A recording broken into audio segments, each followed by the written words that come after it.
Commissioner Sahiwal division doctor Asif Tufail نے کہا کہ 12 ربیع الاول کا دن پوری کائنات کے لیے خوشی و مسرت کا دن ہے، کیونکہ اسی روز حضور نبی اکرم صلی اللہ علیہ وآلہ وسلم اس دنیا میں تشریف لائے۔ وہ اپنے دفتر میں ڈویژنل امن و بین المذاہب ہم آہنگی کمیٹی کے اجلاس کی صدارت کر رہے تھے۔ اجلاس میں regional police officer Mehboob Rasheed, additional commissioner doctor Saifullah Bhatti, director development Shafiq Ahmed Dogar,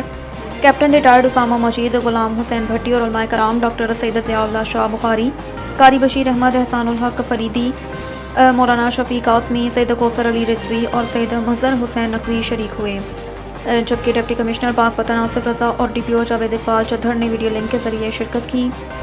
اجلاس میں 12 ربیع الاول کے جلوسوں کی سیکیورٹی، صفائی ستھرائی، ٹریفک پلان پر غور کیا گیا۔ ڈاکٹر آصف طفیل نے کہا کہ انتظامیہ تمام ضروری اقدامات کر رہی ہے،